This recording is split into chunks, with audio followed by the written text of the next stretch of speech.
Hallelujah. प्रभु का धन्यवाद करते हैं सुंदर समय के लिए। तो हम वचन में जाने से पहले अपने खुदावंद का जोरदार तालियों से स्वागत करते हैं। तो आज का वचन पढ़ेंगे हम रोमियो 11 का 34-34 इस वचन को कुछ पढ़ेगा। प्रभु की बुद्धि को किसने जाना या उसका मंत्री कौन हुआ। हालेलुया। अगर हम 35 में देखेंगे तो उसमें लिखा हुआ कि किसने पहले से कुछ दिया जो जिसका बदला उसे दिया जाएगा। 36 में देखेंगे उसमें लिखा है कि क्योंकि उसी की ओर से और उसी के द्वारा और उसी के लिए सब कुछ है, उसकी महिमा युगायुग होती रहे, आमीन।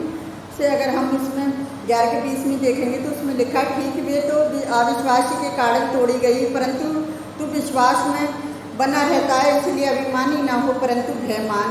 तो हम भी परमेश्वर के लोगों को पता है क्या है, हम परमेश्वर के जितना भय में चलते हैं, जितनी हम दीन और नरकता से चलते हैं, उतना ही परमेश्वर हमें क्या करता है, हमारे लिए लड़ता है। और परमेश्वर हमारे लिए हर पल के लिए खड़ा रहता है कि यीशु मसीह का हमारे लिए लहू बहाना कोड़े खाना भी व्यर्थ नहीं है।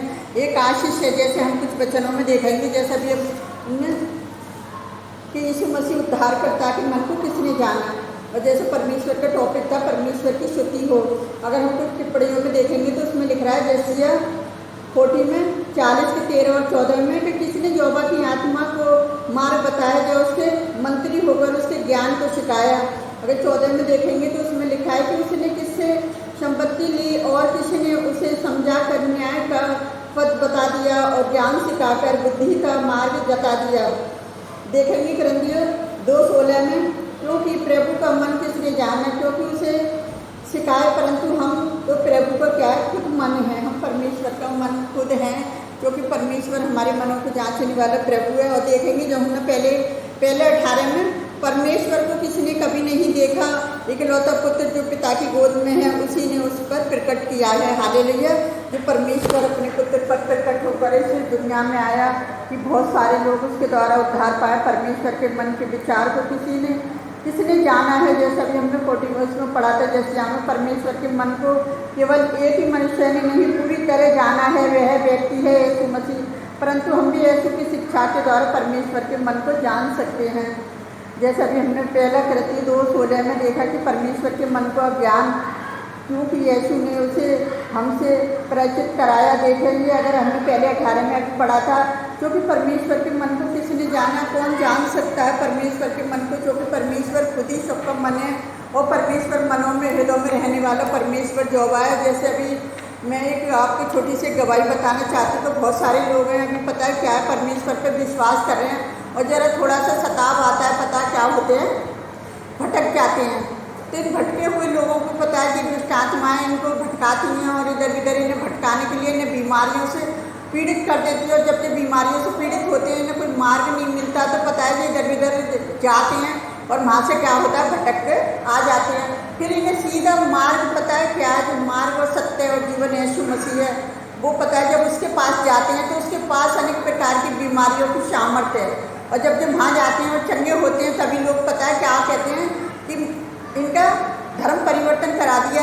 तो लेकिन मेरे प्रिय भाई बहनों, इनका धर्म परिवर्तन नहीं, इनका जीवन परिवर्तन होता है। तो शैतान को बुरा लगता है, क्योंकि मनुष्य किसी का विरोधी नहीं है, शैतान विरोधी है।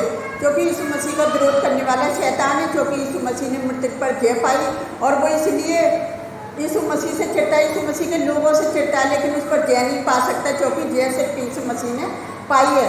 और यीशु मसीह ने जय पाकर अपने लोगों को जयवंत कर दिया, क्योंकि उसके लोग पता है क्या है कि संसार में रहकर अब क्या करें, एक दूसरे को बचा लें ऐसी बीमारियों से, परेशानियों से।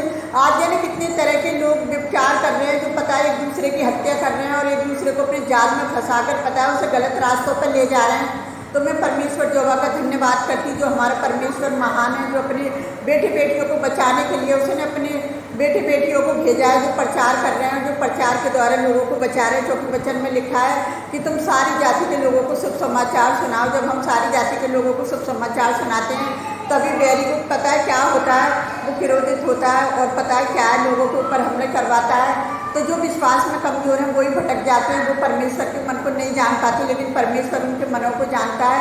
जो विश्वास में कमज़ोर हैं, निर्बल हैं, वो ही भटक जाते हैं। लेकिन परमेश्वर महान और आदर से जो परमेश्वर है, जो अपने बेटे बेटियों को बचाने के लिए बड़ी सामर्थ्य रखता है, वो थोड़े दिन भटक तो जाते हैं, लेकिन फिर वो लौट के प्रभु यीशु मसीह के ही पास आते, क्योंकि जब उन्होंने कहा मार्ग और सत्य जीवन यीशु मसीह मन फिराओ, लौट आओ, स्वर्ग का राज्य तुम्हारे निकट है। तो मेरे प्रिय भाई बहनों, जो लोग भटक गए हैं, आज उनके लिए स्वर्ग का राज्य निकट आ गया है। और वो वापस ही पता है क्या है कि जो इस परमेश्वर पर भरोसा रखते थे, परमेश्वर पर भरोसा रखें, किसी मनुष्य पर भरोसा ना रखें और किसी मनुष्य के भड़काए में ना आए कि कोई तुम्हारे ज़बरदस्ती धर्म परिवर्तन नहीं करा सकता। जब तक हमारे मन का परिवर्तन नहीं होता, जब तक हम किसी भी धर्म को नहीं मान सकते। और जब हमारे मन का परिवर्तन होता है, जब हमारा मन करता है, हम किसी पर भी विश्वास कर सकते हैं। और जब हमें यीशु मसीह ने हमारे जीवन में चमत्कार करे, तो यीशु मसीह के द्वारा पता है क्या है, हमारा उद्धार है। क्योंकि एक ही उद्धार करता है, सिर्फ आसमान पर जमीन पर कोई दूसरा नाम नहीं है, सिर्फ यीशु मसीह का नाम है। तो मैं परमेश्वर यहोवा का धन्यवाद करती हूँ। आप सब विश्वास करें यीशु मसीह पर और परमेश्वर के नाम की महिमा करें, ताकि जो आने वाले समय के जो अंतिम दिनों में हम जी रहे हैं, जो प्रभु हमें सारी विपत्तियों से, सारे संकट से बच्चा संभाल कर रखे। तो मैं अपने खुदावत का धन्यवाद करती हूँ छोटी सी के लिए, प्रार्थना के लिए, अच्छे वचन के लिए। तो आइए हम प्रार्थना करते हैं, आप भी हमारे साथ मिलकर प्रार्थना करें।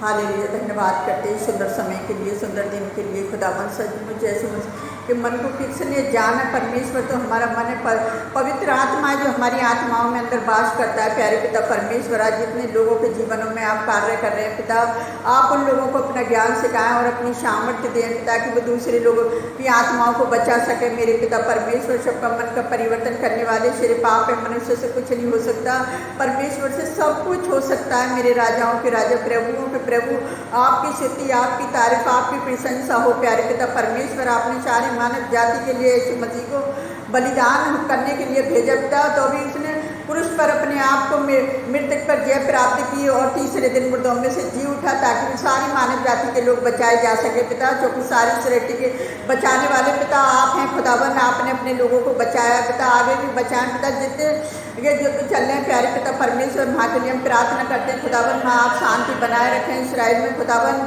और जो शहरों को जहाँ भी सताव हो रहा है पिता, उन शहरों को भी मैं आपके हाथ में देती हूँ खुदावन।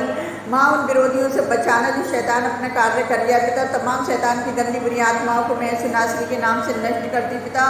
आज जाने कितने लोग जय पाकर एक दूसरे को बचाने के लिए प्रार्थना कर रहे हैं पिता, आप उन बच्चों की सहायता मदद करें, अपने बेटे बेटियों की खुदावन जो आपके शुभ समाचार प्रचार कर रहे हैं पिता, आप उनकी सहायता मदद करें। छोटी बड़ी कलेसियाओं को सबको आपके हाथ में देती हूँ खुदावन, आप सबके रक्षक हैं प्यारे पिता परमेश्वर, आप सामर्थ्य देने वाले परमेश्वर हैं मेरे खुदावन। मैं आपसे विनती करती हूँ, जितने लोग अपने घर की कलेशों के लिए, परेशानियों के लिए, जॉब के लिए, बिजनेस के लिए, बच्चों की पढ़ाई के लिए प्रार्थना कर रहे हैं प्यारे पिता परमेश्वर, अपनी बीमारियों के लिए प्रार्थना कर रहे हैं खुदावन, आज और इसी वक्त आप उनके जीवनों में कार्य करें पिता, और आप उनकी सच्चे मन की प्रार्थनाओं को सुने और कबूल करें खुदावन, की उनकी प्रार्थना करना व्यर्थ न जाए। जितने लोग हमें लाइक कमेंट सब्सक्राइब करते हैं पिता, हर एक के जीवन में आप कार्य करें पिताजी, उनके जीवनों में जो भी रुकावट है वो रुकावटें दूर हो यीशु नासरी के नाम से खुदावन। आप उनके जीवनों पर कार्य करें प्यारे पिता परमेश्वर, उनकी सारी परेशानियों से उन्हें आज़ाद करें पिता। जो लोग हालेलुया आमीन बोलते हैं पिता, उनको भी बड़ी आशीष, बड़ी बरकत देना पिता, कि हमारे साथ जुड़े रहना उनके लिए भी एक आशीष बन जाए, हमारी प्रार्थना करना उनके परिवारों के लिए एक आशीष बन जाए मेरे खुदावन, कि हमारी प्रार्थना करना व्यर्थ न जाए, एक आशीष बनकर उभरे मेरे खुदावन। और हम आपसे क्या मांगे मेरे प्रभु परमेश्वर पिता, आपने हमारी छोटी सी प्रार्थना को सुना और कबूल किया, और प्रार्थना का हमें जवाब दिया, उस बड़ी दया अनुग्रह के लिए धन्यवाद करते हैं। हम सारा आदर महिमा आपको देते हैं, हम जो भी मांगते हैं इसको पवित्र और सामर्थी नाम पर आमीन। प्रभु आप सबको बहुत से आशीष दे।